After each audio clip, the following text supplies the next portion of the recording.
Alright, man. Shout out to the Nonstop channel. We got NBA teammates who hated each other. Now, the cover of this thumbnail was Jordan Poole and Draymond Green. Now, I'm going to be real. Draymond Green and Jordan Poole did not hate each other. Alright? They did not hate each other.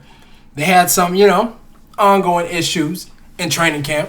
And one thing led to another. And, my boy Jordan Poole got punched, bro. Sucker punched, though. At the end of the day, I don't really like saying he got sucker punched because, listen, man, ain't no way me as a grown-ass man, I'm going to push another grown-ass man with two hands. It's one thing if you, shove them a little bit, you know what I'm saying? Push like this. Hand on the chest, I'm pushing you away. With my head down, and I expect not to get slapped, punched, something. You know what I'm saying? Hey, bro, that just shows that you never been in a scrap before. I'm just going to be real. Shout out to Poole, but it just shows that he ain't never been in a scrap. I don't care if it's a teammate or not. I'm not going to push no grown-ass man with both hands on his chest away from me and expect for nothing to go down. Even on a basketball hooping with my friends, if I did that to one of my friends, we probably going to get into a scrap. You know what I'm saying? Especially if we going back and forth with each other, we arguing. It's just how it is. It's how it goes, bro. It's how it goes. But let's check this thing out, man. Shout out to the Nonstop channel. Yeah, man, road to 10K. We about to hit 7K. I'm very, very, very appreciative of all of you guys, man. We about to turn up this NBA season. Don't worry, I'm not going to let y'all down. Let's check this thing out, man. Let's see what's talking about. Intense competition, big egos, and millions of dollars at stake. That's just another day in the NBA locker room. From insults to fistfights and even death threats. This should be interesting, though. Duos that hated each other. The early 2000s Portland team was often called the Jailblazers due to the plethora of notorious characters on the roster who weren't strangers to guns, violence, and various other vices. So when Zach Randolph joined the Blazers in 2001, he didn't have a hard time fitting in since he had a rough childhood and often had to fight on the street. So when a 6'5" Ruben Patterson issued a challenge in the locker room claiming that nobody could out-wrestle him, young Zebo decided to take his chances. He just got down at the weight rooms. He coming in like an animal. Can't nobody slam me. So I'm like, you can't slam. I just stood up. I'm young, so I'm like, you can't slam me. Stand up, think he gonna grab me again. We get him, he dropped on me. Went straight to the legs. Grab my legs. Hey, yo, pause. Bro. Like this.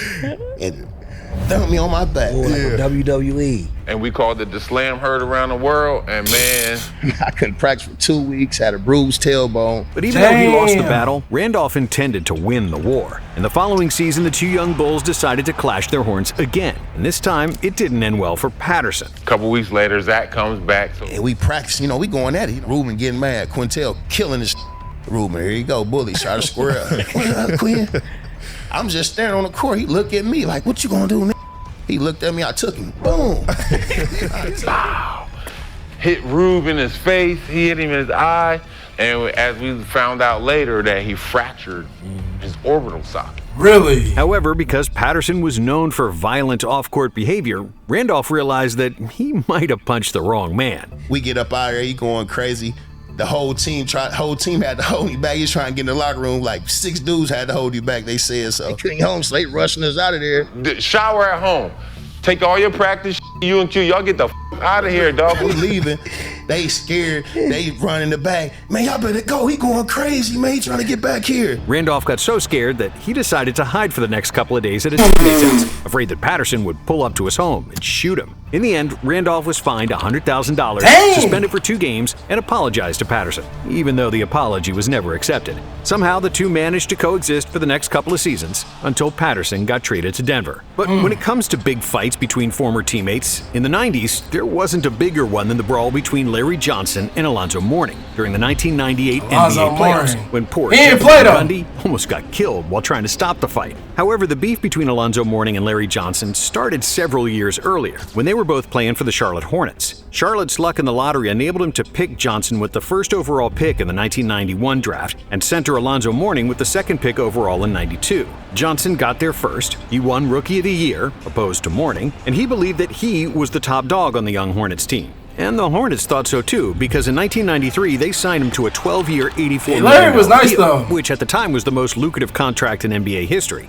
And that rubbed Alonzo the wrong way, because he figured there wouldn't be enough money for him. You paid Larry Johnson all this damn money, and now you won't pay me? Zoe said to the Hornets management. Even though he stayed on the team for 2 more years, money and the struggle for domination were always a thorn in their relationship. By the end of '96, both of them were out of Charlotte, and they hated each other's guts ever since, often clashing on the court whenever they had the chance. And just like that, Charlotte. And that's crazy because they got drafted together, like, or they was both some youngins together. Like that's, bro, that NBA bread be something else. When contracts start kicking around and we gotta see who we signing or who's getting this extension, man, it becomes an issue. Well, Michael Jordan's relationship with Kwame Brown started great after Jordan famously selected Brown with the first overall pick in the 2001 NBA draft while he was the general manager for the Wizards. But then Jordan unretired and became Brown's teammate, and that's when the trouble began. The rookie and the icon were friendly at first, with MJ showing him the lifestyle of an NBA superstar. But when the training camp started, they played one-on-one and Kwame dared to talk a little trash to MJ. That didn't end well. Jordan completely flipped the script, transforming from... And I honestly think this is why Kwame Brown's career never ended up to what it needed to be. His confidence was shattered by MJ. I think whatever practice that was where MJ, you know what I'm saying, probably went off on him, it probably just killed the man's confidence, bro. And we already know, bro, even if we're not in the NBA, we know, we hear NBA players say it all the time. You better have confidence on that court, or else you will be out of this league real fast. You got to have confidence on the court, bro. It's like that with anything. It's like going to a boxing match, you don't got confidence, bro. You're going to get your ass slammed. You're going to get your ass killed. You know what I mean? You have to have confidence. So. Supportive big brother into a mean old man. And from that moment on, Jordan started mocking and humiliating Brown in front of his teammates and the media. He was trying to break him down in order for him to grow stronger. But Kwame's confidence was gone, and he never got it back. Yep. Michael has never brought me to tears. Did he upset me a lot? Yeah. I mean, he's a competitor. Brown has hated Jordan ever since, in a beef that's still ongoing to this day. But if there's any former Jordan teammate who hates MJ more than Kwame, it's Scottie Pippen. After Jordan retired from the Bulls in 1998, Scottie was looking for a team where he could earn the most money, along with the opportunity to finally become the alpha dog. He ultimately decided to join the Rockets, where Charles Barkley gave up a fat chunk of his salary for Houston to be able to sign Scottie. We got a nice little nucleus, but we need a star to push us to that next level. You know, a guy like a Scottie Pippen is the perfect guy. The Rockets had great expectations with Pippen, but his chemistry with Barkley on and off the floor evaporated before the 1999 season even started. Pippen wanted to prove that he was the man and take the most shots since he was a 6-time champion. And Sir Charles wasn't too happy about that, so they often clashed. And so the Rockets never really got it going, getting bounced out of the playoffs in the first round, and Barkley called out Scottie for an underwhelming performance because Scottie took the most shots, but shot just 33% for the whole series. We were a little bit older. I thought I was joining a super team to some degree. But No, Scottie. You just wanted to be the man, bro. It's all right, bro. Just own up to it, though. Just own up to it, bro. You wanted to be the man on the squad. You wanted to, bro. You was tired of living under the shadow of Jordan. You thought because you had them 6 rings, I'ma join this Houston team. They gonna bow down to me. I got the 6 rings. Y'all have none. Or Hakeem had what, 2 or 1? Y'all was gonna bow down to me. But you can't join a team with other superstars with ego, bro. It's never gonna work. It just didn't work out. After departing Houston, Pippen didn't hold back, criticizing Barkley's work ethic and commitment. I wouldn't give Charles Barkley an apology at gunpoint. He can never expect an apology from me. If anything, he owed me an apology for coming to play with his sorry pet butt. Barkley, in his typical fashion, was quick to respond. I always carry a gun in my car. If I'd known I was going to run into him, I'd have carried it into the arena.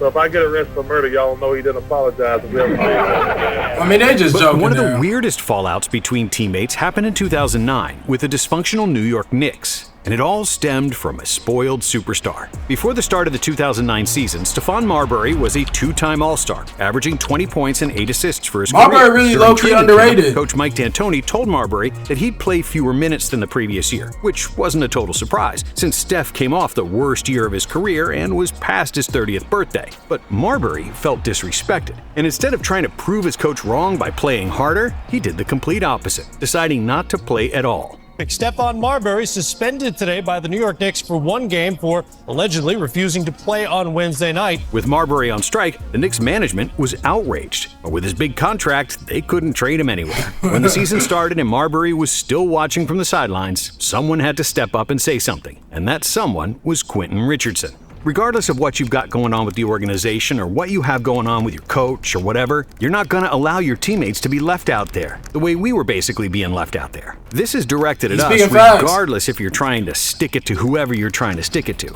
At the end of the day, we're shorthanded. People are hurt. But I don't pay attention to Stefan because I don't look at him as a teammate anyway. Even being called out by a teammate didn't change his mind. And with Marbury still refusing to play, the situation turned into a deadlock. It was eventually resolved through a buyout after nearly 5 months of drama, with Marbury joining the Celtics, where he would play the final season of his NBA career. Now, the next two teammates were part of some of the most beautiful plays in NBA history. But after Ray Allen and Rajon Rondo won the 2008 championship with the Celtics, Allen met up with Michael Jordan, who gave him a reality check. You guys got lucky. Winning one is lucky. Winning two, now you would be doing something. The major problem you're going to have to worry about is your role players not wanting to play their roles anymore. They go home after the season, and everybody tells them how great they are, and it goes to their heads. They come back and want more minutes and more shots. Not surprisingly, Jordan was right. In the 2009 season, Rondo, Kendrick Perkins, and Big Baby Davis demanded larger roles, which was detrimental to team chemistry. Allen felt that Rondo, eager to become the team leader, was altering the dynamic that had worked so well for the Celtics in 2008. Who was the team leader, though? You know what I mean? Because just because you're the team leader don't mean that you're like the person who takes all the shots. Because Rondo was a pass-first player anyways. He wasn't just taking all the shots, regardless. So I wonder, like, what he really meant by saying he wants to be the team leader. I don't really see a problem. Who was? You know what I'm saying? 2009 season, Allen was told he and Rondo were being traded to the Phoenix Suns. And when Allen passed this information to Rondo, he didn't take it well. The deal never ended up happening. Rondo accused Allen of being the reason the two were gonna get traded. Things got so bad between them that their teammates ordered them to have a boxing match to fight out their issues. One of your teammates said you and Ray Allen, y'all put gloves on to settle y'all feud. That's real? It wasn't a settle feud, but we damn sure put the gloves on. They had beef, and so they boxed it out. They put on gloves. They put on gloves and really threw hands. You could just tell Rondo was trying to knock his head off. But he never connected. But the swings was with conviction. And I was like, whoa, Ray was jabbing. You know what I'm saying? But even after the gloves came off, the issues didn't stop. In 2011, Allen offered to help Rondo with his free throws before practice. Rondo's free throw percentage hovered around 60% that season. So Allen thought improving that shot of his could be a big boost for the team. But Rondo didn't like that one bit. Rondo didn't say a word, but the look on his face said enough. I don't need your help. I walked away and never offered to work with him again.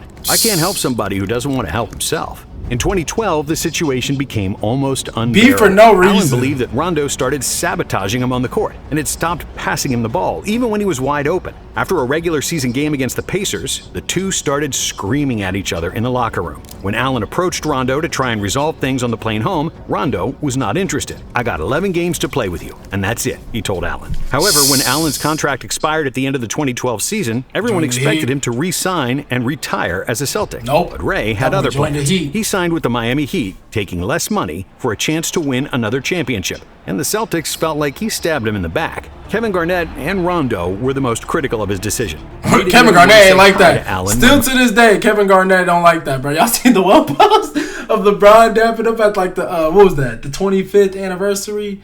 I forgot what it was, but back in 2022, when we did the anniversary with all the players, the Hall of Fame players or whatever, or the top 75 player list. Bro, y'all seen when LeBron was giving the fist pump to Ray Allen and Kevin Garnett like these?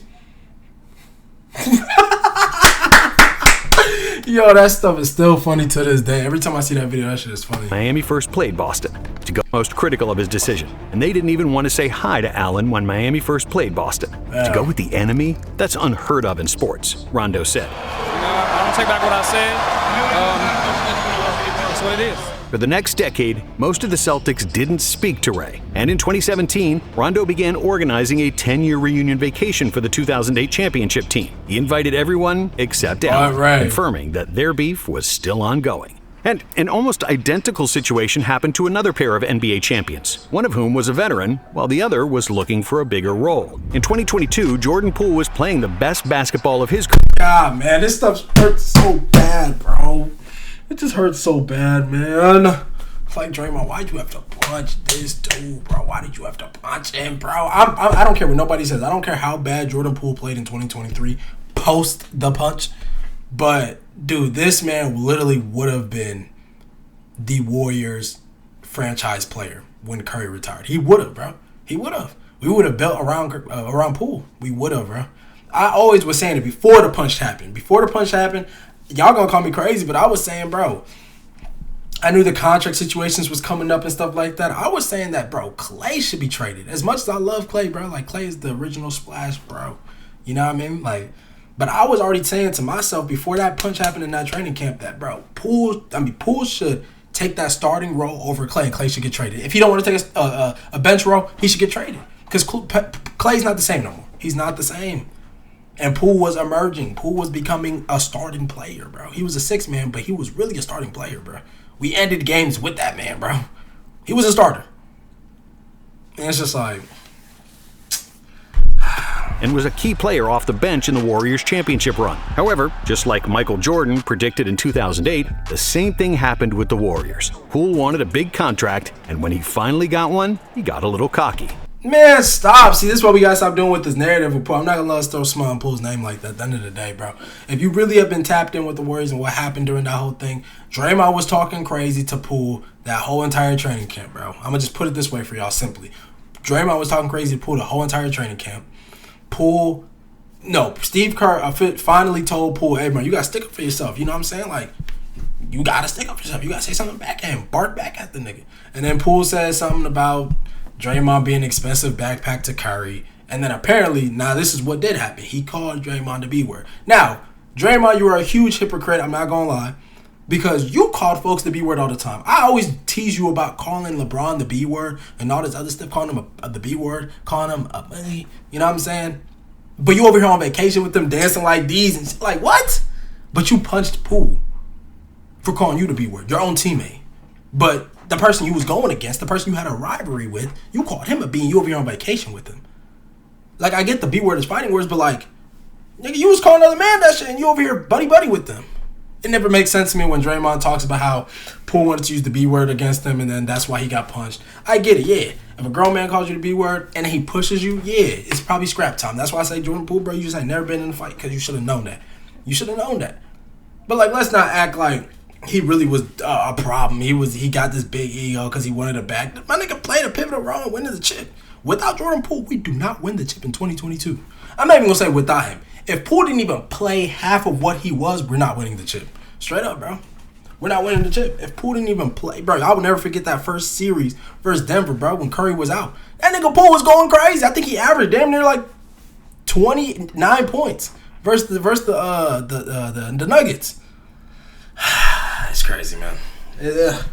One day, hopefully, we get Poole back, man. With the Warriors, Poole wanted a big contract, and when he finally got one, he got a little cocky. During the training camp before the 2023 season, Poole started to feel himself, acting like a superstar, which he was yet to become. This rubs Draymond Green the wrong way, because Poole was there for one championship, while he, Steph, and Klay had 4. Furthermore, Green was still waiting for his contract extension, and he didn't appreciate Poole acting up with his new $130 million contract. Bro, what are we talking about, bro? Poole got punched before he even got his contract.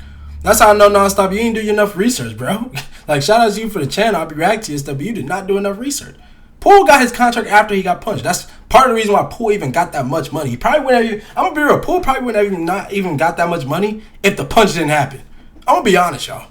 But I almost feel like Bob Myers just said, here, I gotta bless you, bro. I'm sorry you got punched. I feel bad that you got punched. You got humiliated in front of the world. I gotta give you as much as I can, bro. Like, let's keep it real, bro. I don't think Poole's getting that $130 million. He probably gets $100 million, but not $130.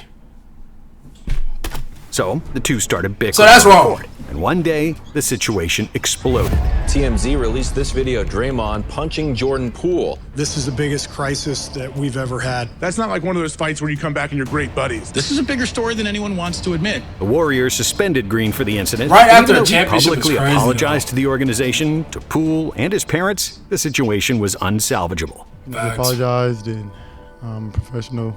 You know, we plan on handling ourselves that way. We're here to play basketball, and everybody in the locker room and on our team knows what it takes to win a championship. For the entire 2023 season, Poole didn't want to talk to Draymond, and it was a big elephant in the room, which ultimately eroded team chemistry and hurt the Warriors, who lost to the Lakers in the second round of the 2023 playoffs. If the Warriors wanted to have a healthy vibe in the locker room, it was clear that either Jordan or Draymond had to be traded. So Poole got shipped off to Washington. But Poole wasn't the only player whose teammate knocked him out during practice. Well, this is not the way you want to start your season. Bobby Portis and Niko Mirotic were in a physical altercation, and Portis landed the lone punch, sending Mirotic, their starting forward, to the hospital today. Really? In 2017, during the Chicago Bulls scrimmage, power forward Bobby Portis and Nikola Mirotic got into a fight. And Mirotic was nice. Low-key, his three was crazy. Portis hit him so hard that he suffered a concussion and 2 broken bones in his face. Ooh. Me and him got into a little back and forth on the court. We're going back and forth, this and that. I score, he score, I score, he scored. And it was like me. Then he didn't like that, and then he ran up on me, pushed me, and this and that. The two had history before the incident, and Mirotic came into training camp with a feeling of entitlement, which wasn't sitting well with many of his younger teammates. So when Mirotic made an aggressive move toward him, Portis obviously had enough. However, even Bobby didn't know that he was going to injure his teammate badly and put him out of action for over a month, causing Mirotic to miss 23 games. Yeah, I'm suing. Suspended Portis for 8 games without pay because of this, which made it one of the most expensive punches in NBA history. And punches are one thing. What about when fist fights aren't enough and someone decides to bring a gun? In 2009, during a Washington Wizards team flight, Javaris Crittenden was losing to JaVale McGee in a game of Bourrée. Playing a game called Bourrée. It was a very small game. When the plane was already landing and Crittenden still wanting to play to get some of his money back, he started yelling at McGee until Gilbert Arenas got in the middle of it, causing the situation to escalate even further. So you can just see him just fuming, and then he just explodes. That man. If you shoot up my car, I'm gonna shoot you in them bum knees you got. I was like, it's already bad. What do I get for? Well, I'm gonna shoot you in your good knee. My good knee? You done took it too far. You keep talking about fighting, like I play with guns. You better ask about me. Insults soon turned into death threats. The next day, Arenas came into the locker room with 4 guns, asking Javaris which one he should use to shoot him. I want to see you. I'll bring you the guns. I'll bring you the guns. I'll bring you the guns.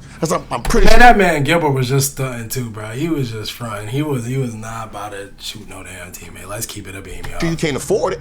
Not this Gilbert. Gilbert. Bring you the guns, and I want to see you shoot me.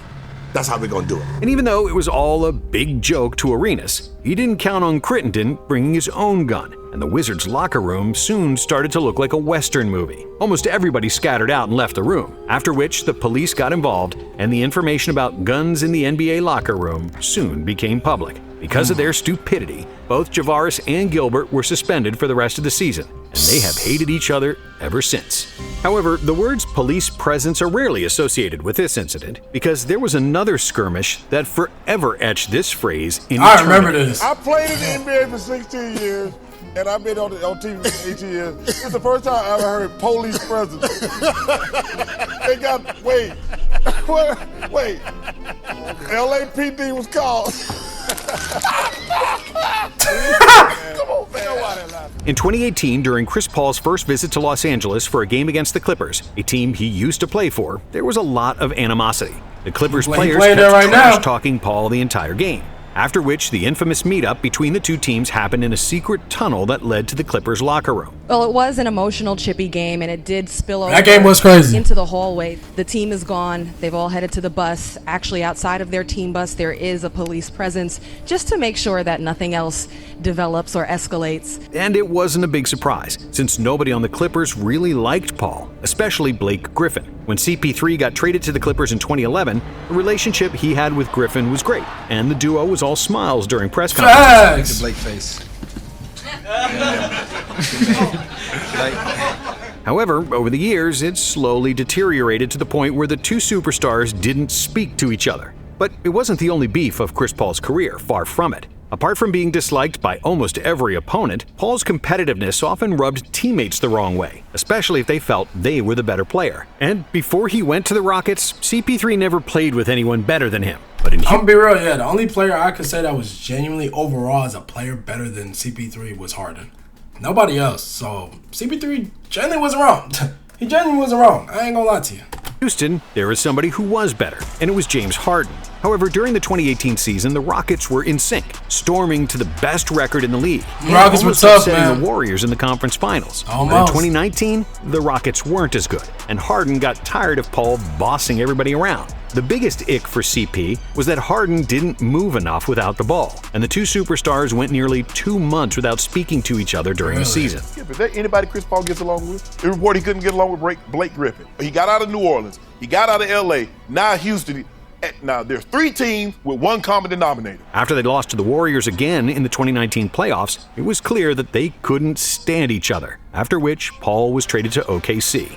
Now, this next beef between teammates is... Damn, so Harden and CP3 really don't like each other no more? Really? That's interesting. I never really knew why they broke up. I actually never knew that. I thought that CP3 just got traded because he wasn't healthy. Like, we can't win with you, Brody. Like, I never knew that him and Harden actually had beef, bro. Most famous in NBA history, and it included we all know about fights, Shaq and insults, and media slander. The relationship between Kobe and Shaq started off well when they both joined the Lakers in 1996, and O'Neal liked the hard-nosed, brash kid from Philly, and he was the first to embrace Bryant after he shot 4 air balls in the 97 playoffs. But in the 98 offseason, as the media pressure was mounting, Shaq was starting to lose his patience with Kobe, who wasn't all that impressed with O'Neal. The dynamic duo would get into a shouting match during a pickup game, and after a round of trash-talking, Shaq slapped Kobe across the face before their teammates had to separate the two hotheads. Getting slapped by Diesel is crazy. The team, Shaq got into the best shape of his life, which was always the biggest issue for Kobe. But this time, Bryant was the problem, as he wasn't willing to adapt to the triangle offense, often ignoring open teammates and trying to score the ball himself. All the Lakers loved Shaq, and almost none liked Kobe, who wanted to keep to himself and didn't want to socialize with anyone outside of basketball. "My teammates hate me," Kobe complained to general manager Jerry West. "If I was your teammate, I'd hate you too," West replied. That sobered Kobe up, and he started to play team basketball, helping Shaq and the Lakers to win their first title since the days of Magic Johnson. In the next 2 years, there were no major issues, as the Lakers were too dominant for everybody, winning the championships in 2001 and 2002. But after that third ring, Shaq was content with his career and his 3 finals MVPs. So he enjoyed his summer. Getting all the finals MVPs was crazy, though. Kobe, I know how you felt, man.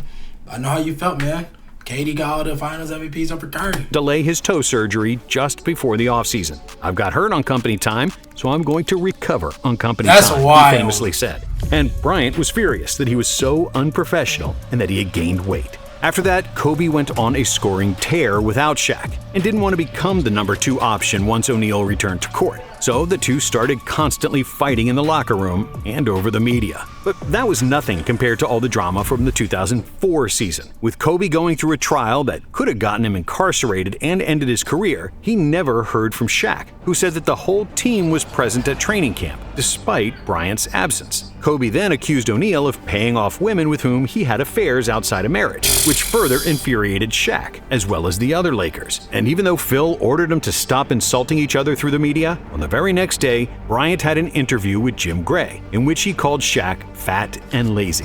He said the guy selling donuts at the 7-Eleven had more pride in his job than Shaq did. And this was the same interview that he had gone public calling him fat and lazy, and that he had surgery on the organization's time instead. He would do it on company time instead of his time. After that, the beef reached a crescendo, and Kobe and Shaq would have had another fist fight if it wasn't for teammates who nipped it in the bud. However, because of all this drama and their lack of team chemistry, the Lakers lost to the Detroit Pistons in the NBA Finals. Subsequently, Phil Jackson got fired and Shaq got traded to Miami. Because of their beef and the personal things Kobe said about his marriage, Shaq wouldn't even acknowledge Kobe when he first played against the Lakers. And while the beef with Shaq was the most prominent feud of Kobe's career, he had plenty of teammates with whom he didn't see eye to eye. Bryant hated Karl Malone when the mailman joined the Lakers in 2004, after Malone made advances toward Kobe's wife, Vanessa. After Shaq left, Kobe was stuck with a mediocre team, headlined by the legendary Smush Parker, whose basketball career is famous only because of his beef with Kobe. Bryant berated Smush at every chance he could, and they both trash-talked each other in the media long after Parker's 2-year stint with the Lakers was over. And then, of course, there's Dwight Howard. Kobe never liked Howard from the start of his career with the Lakers, and neither did Steve Nash, who clashed with Dwight often. Kobe called Dwight soft when they had an altercation on the court, and said he started appreciating Shaq more after his tenure with Howard. I didn't have a personal problem with Kobe. I just think that we were on 2 different levels mentally. Yeah. However, for sure. We know Dwight. Superstar who wasn't a fan of Dwight Howard when they were teammates. After he left the Lakers, Howard joined James Harden on the Rockets. And at first, the guard and the center had a good relationship. In their first season together, they both made All-NBA teams, and the Rockets won more games than they did in 7 years. See how good they're going to be. But towards the end of their 3-year tenure, the situation became unbearable, and the 2 future Hall of Famers weren't on speaking terms. I don't think me and James was close, and I don't know what happened. When a new player joined the Rockets, they supposedly had to join camps, as people who were good with Dwight weren't friendly with James, and vice versa. There were never big confrontations between Howard and Harden, no fistfights or even media jabs. The beef between James and Dwight was always passive-aggressive, even on the court, where Harden refused to pass the ball to Howard. Stay like cutting people off. I ain't gonna lie to you. On the other hand, Howard was intentionally setting bad screens for Harden in order for James to get hit by the opposing center. Even though those claims were never proven, when there's smoke, there's usually fire, and it was painfully clear that their relationship had run its course after the 2016 season. I didn't really know how to talk to him like that. Right. When it seemed like it had gotten to that point, where when we first got there, it was cool, but we're not even talking no more. Like. And this next player didn't wait to get traded after fallout with a teammate. He did something no other player had ever done, organizing a press conference within an hour of it happening and saying that he wants to get the hell out of there. That you were loud, emotional, passionate, we like to say, targeting teammates like Carly. That man Jimmy had his eyes on Rachel for a long time, huh? He might have been smashing over here, bro. I ain't gonna lie, I'm not dick watching, I'm just being real. Anthony Towns and Andrew Wiggins, that you told GM Scott Layton, quote, "You effing need me." Jimmy Butler was never an easy teammate to deal with, especially if you weren't given 110% in practice. Just like Kobe and MJ, Jimmy was disgusted with players who didn't share the same work ethic as him. And after he led the young Timberwolves to their first playoff berth in 14 years in 2018, Jimmy Butler grew unhappy with Karl Anthony Towns, and especially Andrew Hey, Jimmy Wiggins. with this haircut Their was nonchalant approach to the game and inadequate level of professionalism rubbed Butler the wrong way. And after one practice, Jimmy exploded. Jimmy started talking to the GM, everybody in the gym. Y'all better pay me. I'm like that. I'm like, he is nuts. Y'all think that can win without me? I'm him. Pay me. Pay me. I was honest. Was I brutally honest? Yes. But I think that that's the problem. Everybody's so scared to be honest with one another. If you didn't like the way that I handled myself in practice, one of the players come up to me. Somebody say something. Anybody. I'm not going to take it. Yeah, Jimmy know he can't be like on the Warriors, not with Draymond. Or else we will definitely see another fight video get leaked. He know he can't do like. He know, and this ain't your team, bro. This ain't your team. You ain't the best player on the team. You got Steph Curry, number 30 on NXT, bro. This ain't your team for you to be talking crazy. Shout out Jimmy Butler, but he know better. It's not personal. Ultimately, the situation between Jimmy and the 2 young stars became unbearable until Butler's trade request was finally granted. But this next beef is the strangest of them all, and arguably one of the most famous ones of all time. During the 2016 NBA season, D'Angelo Russell was a brash young rookie, living his dream after the Lakers selected him with the 2nd overall pick. D'Angelo became good friends with Nick Young, and the 2 hung out a lot. Because they had that friendship where they just always bothered each other. They always ran pranks. Yeah. And they just went too far. During one night on the road, Russell kept asking Swaggy P about his romantic exploits. But what Young didn't know was that D'Angelo was recording it all. I thought he was just asking questions, like being a rookie. You know how the rookie just asks best questions. So we just chilling in the room. You know, we in San Antonio, and nothing to do in San Antonio, so we just talking, not thinking, you know, I'm being recorded. I'm glad you told my video all that. Not thinking that the conversation would ever leave the room, Swaggy P kept yapping about how did the video get out? That's something I still don't know to this different day. women he slept with, despite being engaged to rapper Iggy Azalea. Do you know how that video got out? Because he didn't actually post it himself, did he? He said he did it, but I don't know how else it got out. Under unknown circumstances, the video somehow... I mean, he could have said it to somebody and it got out, but... D-Lo could have easily made a burner and posted that shit. Easily. And that could be straight off the jealousy, the fact that you got Iggy. That could be straight off the jealousy. I understand, Nick Young, bro. I'm never going to forgive you because why is you even recording me talking about this stuff, bro? Why is you recording me talking about me cheating on my girl? Not that cheating is right, yo. I'm not saying cheating is right, but why is you even post? Like, why is you recording that, bro? Why are you recording that shit? Hal got posted online, seriously breaching the locker room code and effectively ending Young's relationship with his fiancée. You thought you had good ones. Then you got snitched on. You found out that Russell snitched. God Russell! Of course, that didn't sit too well with Young or anybody in the league. Has Russell said the anything NBA about this? is one big brotherhood, and this was a severe breach of trust. D'Angelo was ostracized by Young and the rest of the Lakers, which ultimately led to his trade after only 2 seasons. Niggas probably just stopped fucking with him. I understand completely, though, bro. I understand completely. Because, bro, you cannot snitch on a bro. Come on, bro. Let's be real, bro. You cannot do something like that, bro. Like, I don't think anybody forgive you, bro. Let's be real. But if y'all want me to check out this video right here, this legendary duo's beef got ugly. I know all about this beef. I know all about this beef. Y'all let me know in the comments down below. I'll see y'all on the next one.